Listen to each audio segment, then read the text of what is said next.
Hello, my name is Stephen Dunn. I'm the author and creator of Hellenistic Christendom, and I've been making a series of videos on different subjects in philosophy, theology, science, cinema, art, atheism, and more recently pornography as well. In recent videos, I've been talking about my Apognosis project, which I won't get into too much details here because it doesn't really matter too much, but it's my philosophical project where I'm trying to provide a critical analysis of pornography, pornographic culture, material, media, and etc. And my interview here with Vic Cipolla is one such detail in that project, which was an absolutely brilliant and insightful interview. He is a great individual. I was not expecting whatsoever the kind of conversation that I was going to have with him. And you'll kind of come to find out why when you see kind of the details of his worldview. Yeah, so this is my interview with Vic Cipolla, who is the husband of adult entertainer Dani Daniels. So this is just our conversation about various subjects, about his experiences with the industry, maybe not so much being in it, but also talking a little bit about cultural conservatives and different perspectives on pornography and stuff like that. So this isn't a debate, this isn't a polemic conversation. It's almost not really considered an interview. It's just kind of a conversation with some structured questions to it so we can kind of stay on one kind of path. But yeah, I hope you enjoy it. Vic is absolutely brilliant and a wonderfully kind man. Also a seemingly great husband from what I can tell from social media, and especially how he speaks about his own wife. So yeah, I hope this video provides some much needed understanding and clarity in the conversation, and I hope you enjoy it as much as I did. So this will probably be part one out of maybe 2 or 3, because the video is an hour long or so. So I'll probably break it up into different segments to ease up our interest and our attention span for a little bit. So thank you so much. Be sure to follow the page if you already haven't. I have it on YouTube, and I have it under WordPress, HellenismandChristianity.wordpress.com, and then Facebook as well, Hellenistic Christendom under Facebook. Thank you so much. Please enjoy the video. Hello, my name is Stephen Dunn. I'm the author and creator of Hellenistic Christendom, and I'm here with Vic, and I've been trying to say your name right, so I'm kind of hoping you correct me. Cipolla, am I saying it right? The Sicilian pronunciation is Cipolla. It got Americanized to Cipolla. It actually means onion in Italian. Oh, does it really? I didn't know that. Yeah. Fantastic. Yeah, so I thought we could just kind of begin by way of introductions. You can just talk a little bit about yourself. Basically, the first question I was going to ask was, who are you? However you want to kind of answer that question. So you want the philosophical answer or the actual answer? Oh, hey, I would love both. Both I think that'd be interesting. But yeah, the who are you is always the isn't that the great philosophical question? Who are you? What are you? Where are you? Absolutely, which is why it's interesting when I ask somebody who are you, they always answer in terms of their name, which is always very curious. But anyway. yeah. It's funny. I was told that there's a difference between people who define themselves by what they do and define themselves by who they are. Interesting. Yeah. Yeah, I've always been, I don't take myself very seriously, so I never took what I do very seriously. I'm just your average crazy New York Sicilian who enjoys his job. I do PR for a living. I think you probably saw that if you looked at my bio. I saw advertising. Yeah. I'm a publicist. I have been for many years. And I'm just trying to work my way through the world, basically. Yeah, very cool. So did you grow up in New York? Is that where you're from? Grew up my entire life here, yeah. Okay, very cool. And then, you're in advertising. Is that your own company that you run, Evil Genius? Yeah, Evil Genius it's a PR company. It's not. It does some forms of advertising, but it's really public relations is mostly what I do. Cool. So, and I was just reading your bio before I came into the video, and it said that you've written speeches for politicians. I was curious to ask about that. What's the nature of that? If you don't mind asking. I started my career coming out of college as a political consultant. For the Republican Party. Really? And I've been a registered Republican my entire life. Never been anything else. Still am. Yeah, in New York City, I'm a registered Republican. It's like me and maybe 7 other people. Because I don't even think Rudy lives here anymore. So I think we lost Rudy Giuliani he might live here, but he might not. I'm not even sure anymore. I never thought he would have left. Yeah, you would think, right? He was a Brooklyn guy. It's basically exactly what it was. I was a speechwriter. I was a political consultant, so I wrote a lot of speeches. I wrote a lot of advertising. I wrote a lot of stuff for politicians around the country. Pretty much nationwide. Very cool. Did you get a degree in like political science or anything like that? Yeah, actually, I'm one of the few people that actually has a political science degree and used it for politics. Political science and history double major, and communication and, believe it or not, philosophy were my minors. That's amazing. So I was ambitious, but mostly political philosophy. I wouldn't say, I wasn't reading Descartes. Let's put it that way. So I got you. No, that's actually really exciting. My next question was, do you have any prior background or interest in philosophy? I did. I've read, and obviously you're well more studied than I am. I've read some of your stuff, but I read a lot of political philosophy: Machiavelli, Hobbes, Nietzsche, Schopenhauer, Spinoza. Voltaire was one of my favorites. Oh, very cool. Same. Nice. Candide is every once in a while I just reread Candide because I like to laugh. He also has one of my favorite quotes: "God is a comedian playing to an audience that's afraid to laugh." Yes. It's one of my all-time favorites. And it's nice. I always like reading him. I read Rousseau. I've read this. So it's a lot of political philosophy, but I wasn't, this was when I was 19, so I wouldn't say I was overly studious at this. I've reread it as I got older. Interestingly, became a bigger fan of Machiavelli as I got older, not in what modern political terms believes Machiavelli to be, but what you actually read him to be. I have never read Machiavelli. I haven't got around to his. I tell you what, it's worth it. The Prince is a phenomenal piece of work. Many of his other pieces are phenomenal, and there's an underlying fundamental factor in there about individuality and leadership that is interesting if you read it without the preconceived notion of what Machiavellianism became after he died. Read it without the word Machiavelli in your head, and you're going to find it a lot more different than the, oh my God, you can just screw everybody over as long as you're getting power. No, the first book I ever read by Voltaire was Candide, and I loved it, but I don't know if you ever came across his philosophical dictionary. You ever read that one? I haven't read the dictionary. I read bits and pieces of excerpts of it, but I've never done a beginning to end. I loved Candide because it was his way of picking on Rousseau, and I was not a Rousseau fan. So yeah. No, I'm actually much more excited now because I didn't know if you did have any interest or prior affiliation with the philosophy. So this really helps the conversation. I saw in your in a number of your bios, actually, you quote one of my favorite lines from one of my favorite movies by one of my favorite directors, Mel Brooks, when he played Socrates. Stand-up philosopher. Yeah. Brilliant. Yeah, but Mel Brooks is kind of famous for. There's a 24-hour French restaurant near where we lived, and in the middle of the night you can find him there writing, and he's one of my personal favorite directors too. So especially for comedy, he's probably my favorite comedy director. Oh yeah, Blazing Saddles all the way. Yeah, Blazing Saddles. Young Frank. I actually have a sweatshirt that I wear that says "Keep calm and put the candle back" from Young Frankenstein. So that's brilliant. Mel Brooks is still alive, right? Yeah, he's still alive. Anne Bancroft died years ago of cancer, but he's still alive. Yeah. Oh, I didn't know that. Okay. Yeah. All right. A while back.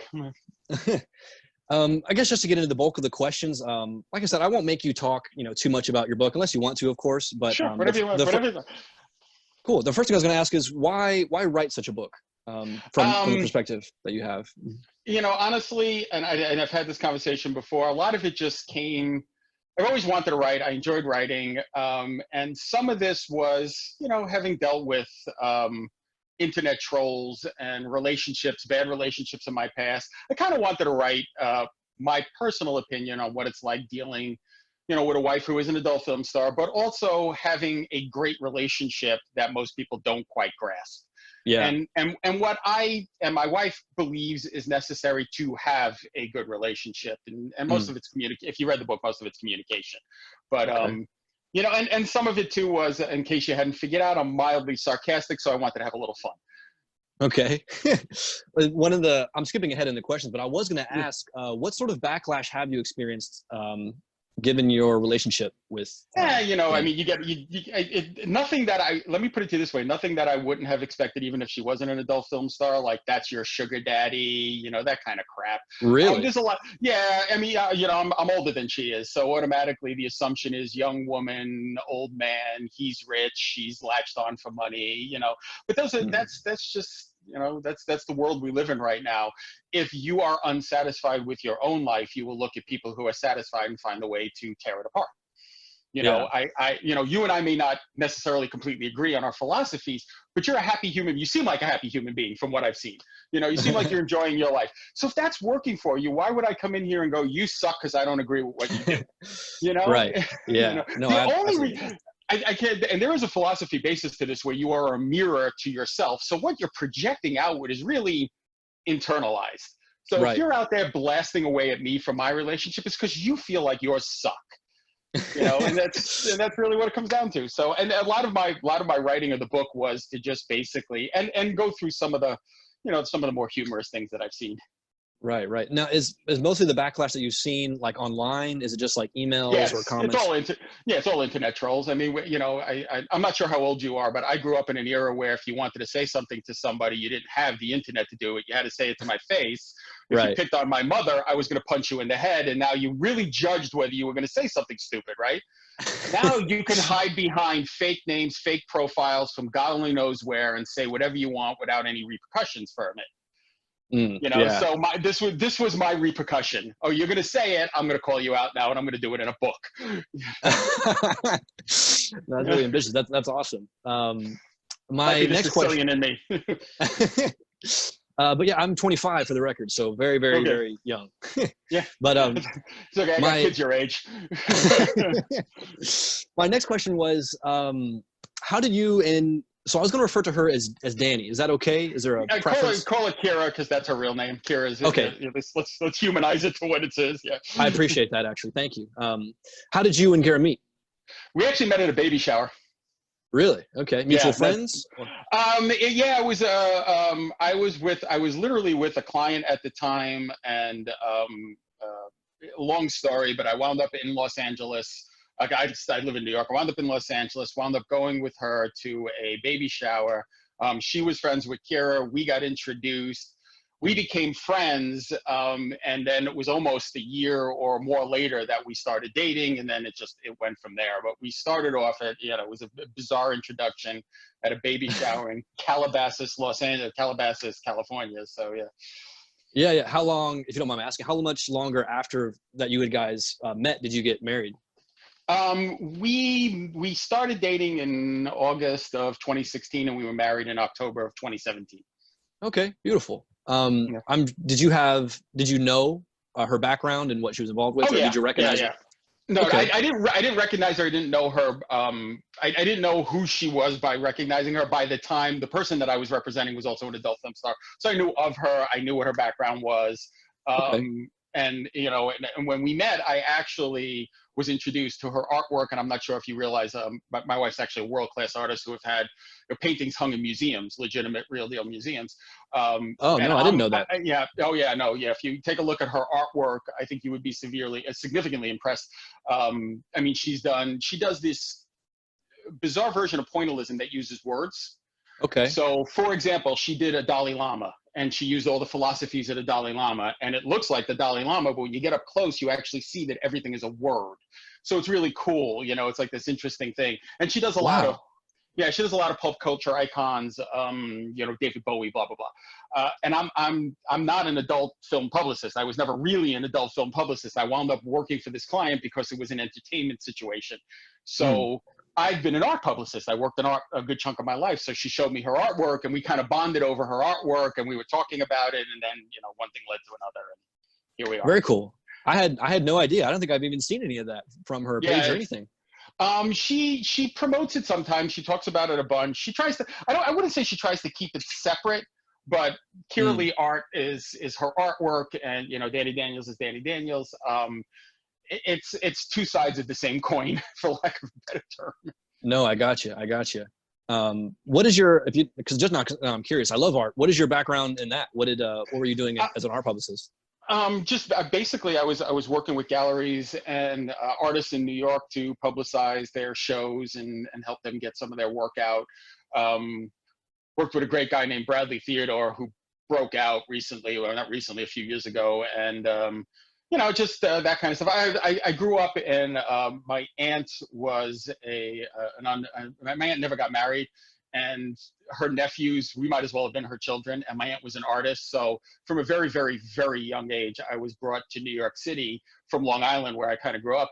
and shown artwork and was quizzed. And, 7, 8 years old, I was learning art terms that most people don't ever learn, and was able to tell the difference between Renoir and Van Gogh and all of these crazy things. So I grew up just with just the love of it. So I'm a decent painter. I wouldn't say I'm really great. I was never going to make a career out of it. So this was my way to kind of like get involved in the process. Beautiful. Do you have a favorite, we'll say painter. Is there a favorite artist that you like? That's tough. I love the French Impressionists. My two favorite painters are Michelangelo. Having seen the Sistine Chapel, wow, yeah, it's breathtaking. And more importantly, my personal opinion, The Last Judgment, which I think is one of the more phenomenal. Beautiful, paintings. And, beautiful. And Van Gogh. There's something about Van Gogh that I always was attracted to. I just love some of his stuff. So. Yeah, no, that's awesome. I've always had a soft spot for him too. I lived in Germany for 3 years. I never got to see the Sistine Chapel because I did go to Italy, but I did see that museum that Van Gogh has. I believe, was it in Austria or? Netherlands? Anyway, I know what you're talking about. Yeah, I was 8 years old when I went, so I don't quite remember, but yeah. So it's funny. We were planning to go to Germany for my wife's birthday in September, and I'm hoping we're able to go because I've never been. And growing up and being a diehard Republican and a huge Ronald Reagan fan, I want to go to the Brandenburg Gate. I want to go to Mr. Gorbachev, tear down this wall. I want to go and stand there because it's just a piece of my political development that I'm dying to see. I actually got lucky and saw the house in Reykjavik where he and Gorbachev, what they consider the beginning of the end of the Cold War, started in this house in Reykjavik, Iceland. And we went there for my wife's birthday again to see the Northern Lights, but I got to see the house, which was kind of cool too. What? That is really cool. It's a little piece of history. I actually have a piece of the Berlin Wall in the next bedroom over here. I got lucky to see that. So I think I got one that was sent by a friend of mine when it came down. It's back there on the bookshelf. Oh, really? Yeah. Rad. My next question was probably pertaining more back to your book, but I'm curious to hear about your experience of being married to an adult entertainer. But I was going to ask if you had a preferred like nomenclature or title, like porn star, adult entertainer. Does it matter? Yeah, it doesn't really matter. Whichever is easier. Whichever one you don't trip over saying is probably the easiest way to do it. I don't. There's a lot of people who ask that question, and I think they expect this like crazy answer. Yeah. We're not. I mean, we're adventurous in that we love going out to restaurants. We love to travel. My job and what she does makes it easy for us to travel and do our work on the road. But I mean, this whole quarantine stuff is really not that big a deal for us because we spend an awful lot of time with each other. It's been no big deal, and our idea of a hot Friday night is sitting around and playing Mexican Train or Uno. So I don't know that everybody's going to watch this and think, oh my God, we're not living, there aren't sex swings in the house or stripper poles, if that's what people are looking for. It's not that. It's like, my wife is she's my best friend. We have a great relationship, and there are many nights that, we always laugh. We read a lot. We're both big readers, as you can tell. We're in New York City. We got a big library behind us. Yes. We do crazy things like we subscribe to this Sherlock Holmes letter because we're both huge Sherlock Holmes fans and have been to London and done. Yeah, love Sherlock Holmes. There's a letter where you get 4 letters a week, one a week for 4 weeks, and you have to kind of define the clues, and then Sherlock Holmes writes you a letter back and tells you who did it. That's super us. Cool. That's what we do for fun. We'll sit in here with a glass of cognac and read Sherlock Holmes letters. So not quite sure that's what your viewers are expecting, but that's what it's like being married to my adult entertainer. Yeah, no, that's awesome. I'm glad to hear that because I think there's an unnecessary, I'm sure you probably know, like an unnecessary stigma and all that kind of stuff. It's funny. It's what I liken to the adult entertainment industry now. It's kind of like Vegas casinos when the mob ran them. Everybody just expected it to be seedy. It's what people think of as Vegas casinos. If you win too much money, a couple of guys named Johnny the Fish are going to break your legs, that kind of but casinos are corporate now. I mean, they're literally big business. Those adult entertainment. This isn't grab the girl off the bus stop at the and bring her into this seedy lifestyle and baby, I'm going to make you a star, and everybody's doing cocaine bumps off your legs. That doesn't exist. I mean, it might have existed at some point in the 70s and 80s. It's too corporate. It's too big money. It's not what most people expect it to be. It's obviously not your normal industry, but it's not quite, grab them at the Port Authority and take some 18-year-old girl from Iowa and, whatever. It's just not that way.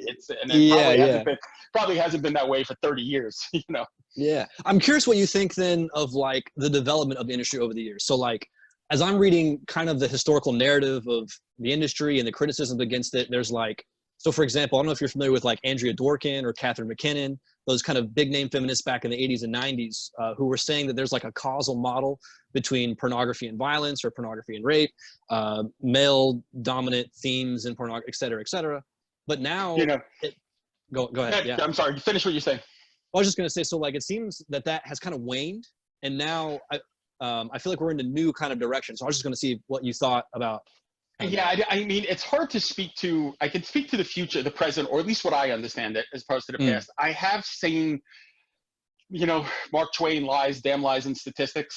Okay, that's where we are in this. Okay, I have seen studies that show that in situations where societies, for example, Czechoslovakia and Japan went from a draconian attitude towards adult entertainment where they locked it down to a more freer attitude, that actually violence towards women has decreased.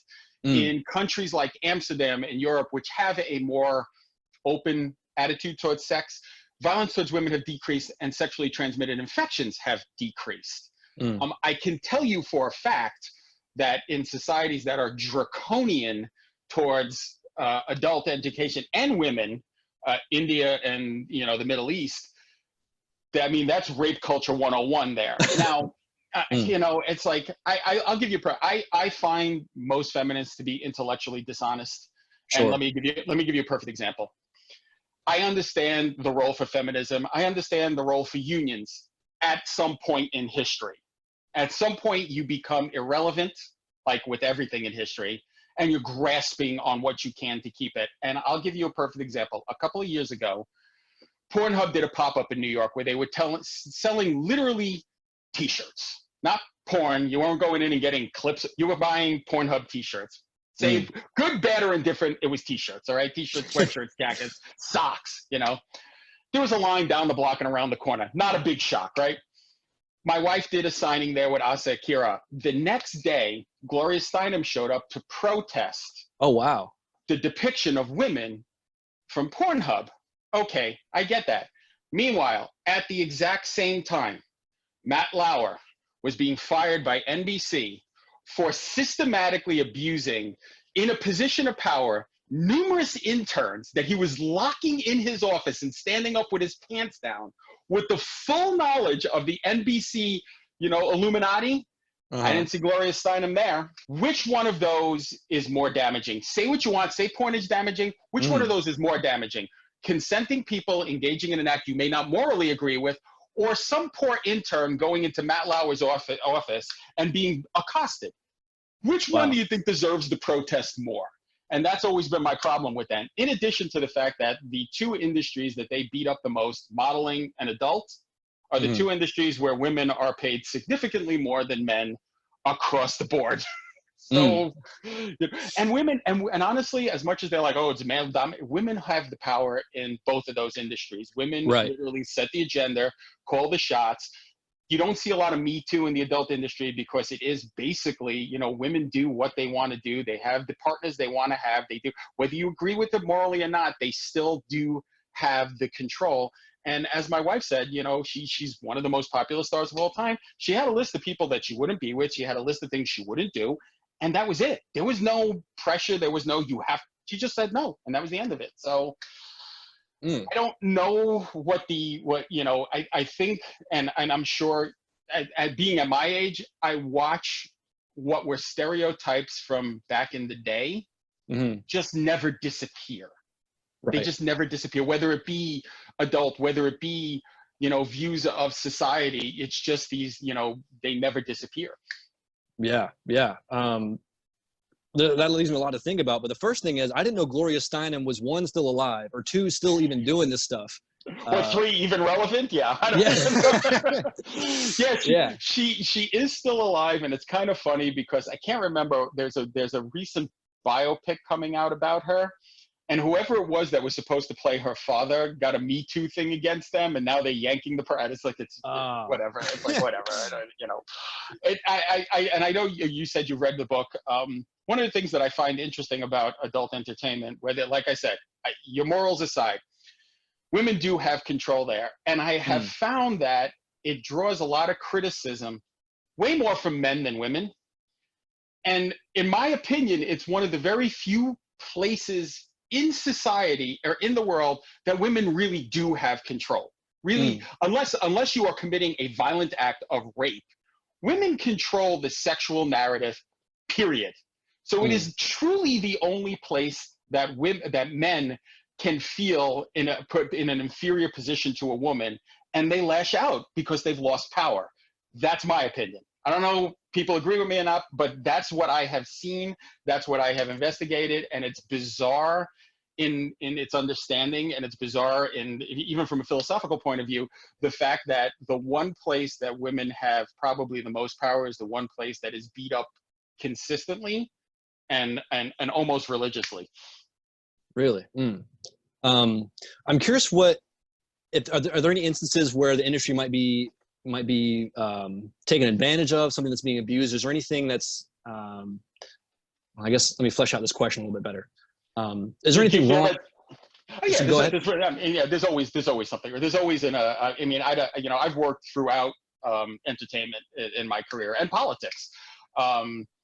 There are always pieces of garbage in every industry. There are always people who are going to take advantage in every industry. There are, the casting couches in Hollywood. There are, modeling companies that are famous for sending their girls out to high rollers to try and fund their modeling.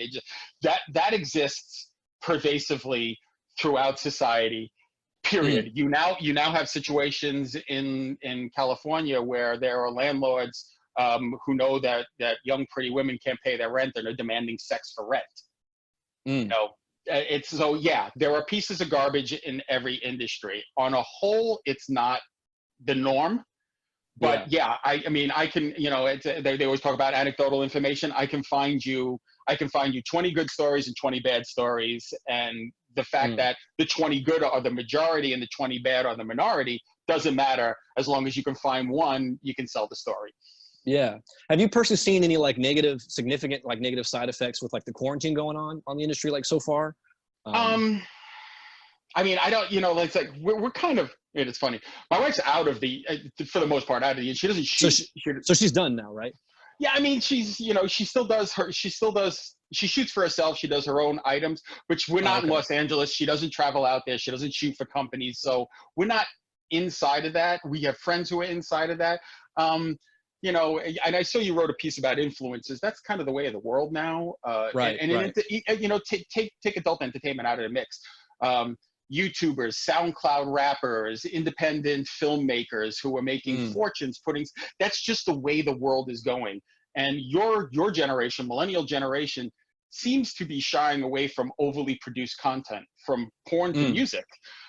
So content creators who had their shit together, for lack of a better term, have been able to do just as well now as they ever did, and probably a little bit better because now they're even more in control of their brand. Adult entertainment is one of the few entertainments where girls don't get royalties.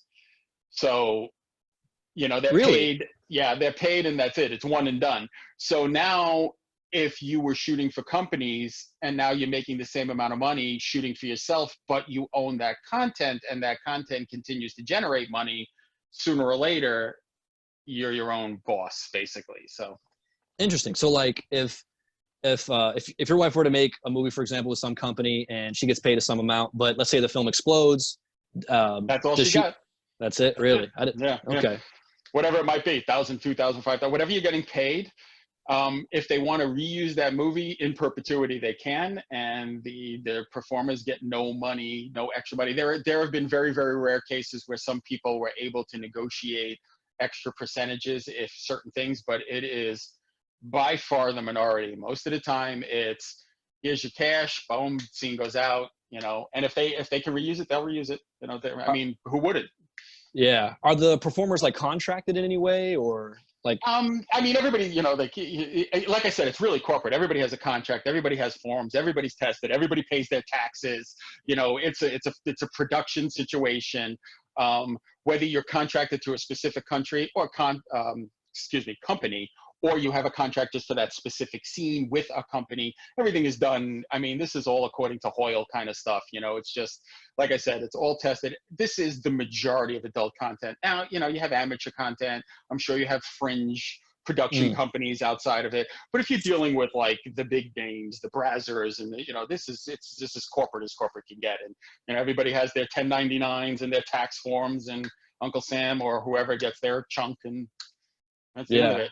Yeah. Uncle Sam gets their big chunk, and that's the end of it, you know. That's what it sounded like. I didn't even know it was structured that way. So that's kind of insane. But I mean, you had to kind of figure that's the way it's going to go. Yeah. I mean, you know, it's, like I said, it's like gambling. It's like, I don't care what it is. The moment that real money enters into the game, and the big watchful eye of any government starts going, wait a second, you went from $3 million to $300 billion? No. We want that piece. Yeah, you're giving us our 30, 40, 50, 60%. Once that starts happening, now things are going to get corporate. You know, now you have to have your 1099s. You have to have your structures. You have to have your legalities. Otherwise, at some point in time, Uncle Sam comes in and you go to the pokey. You know? Yeah.